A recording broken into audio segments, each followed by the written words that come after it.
UQ has recently introduced a Masters of Business Psychology, which has generated a lot of excitement. I'm here with 3 of the academic staff who helped develop the program to answer some of the questions you may have. Andrew, can you tell me why we've introduced the Masters of Business Psychology program here at UQ? Yeah, thanks Jordan. So what we're doing with the Masters of Business Psychology is pioneering a new way of delivering training in organisational psychology in Australia. So most of the people who have been trained in organisational psychology work as organisational consultants, but the feedback we've been getting from employers and industry is that graduates need a mix of psychology and business, and that's what the Masters of Business Psychology is doing. It's giving students that mix that they need. Kim, can you please tell me the difference between the Masters of Organisational Psychology and the Masters of Business Psychology? Yeah, sure. So the 2 programs are designed to meet 2 very different needs. On the one side we have the Masters of Organisational Psychology, and that's been designed to ensure that our students develop the competencies that the Psychology Board of Australia says are required for all mental health practitioners. What it means is that those students study a mix of organisational psychology topics as well as topics that are more in the clinical psychology area, including things like psychopathology, counselling and CBT. On the other hand, we have the Masters of Business Psychology, and that's really been designed to ensure that students develop the competencies that were identified by industry as being really important to be an effective consultant. So students who do that course study a mix of topics including those in organisational psychology, but on top of that they do a range of business courses. So that includes things like strategic management, finance and marketing. So Stacey, do people need to be registered to work in this field?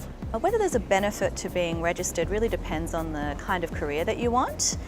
If you want to work more on the mental health side of organisational psychology, so maybe you want to do employee counselling, then registration will be beneficial. Also, if you're interested in selection and recruitment, it might be beneficial, but not always required. If you're interested in becoming an organisational consultant, then registration's not actually required. So what really matters is the quality of your training. Okay, so what you learn, the experiences you have, who you connect with, and doing that at a world-class institution like UQ. That's what really matters.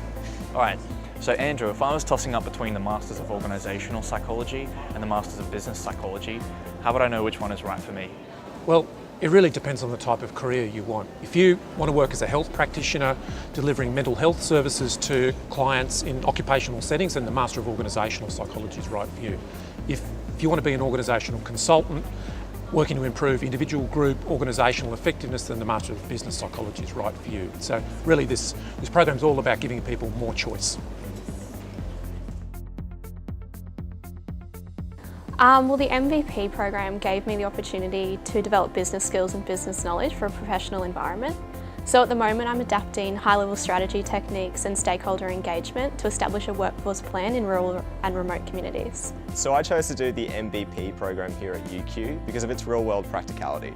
So I knew that I got to do applied research projects rather than academic theses, and that's put me in really good stead in my current placement at an organisational development team where I'm currently working on a leadership framework. So I chose to do the MVP program because I knew I would have a wider variety of pracs. At the moment I'm doing a prac with an external consulting firm where I have more opportunity because I don't need to be supervised under a registered psychologist. So I can do things like coaching or building competency frameworks or facilitating with HR professionals. If you'd like more information about the Masters of Business Psychology program, or if you're interested in applying, check out these links.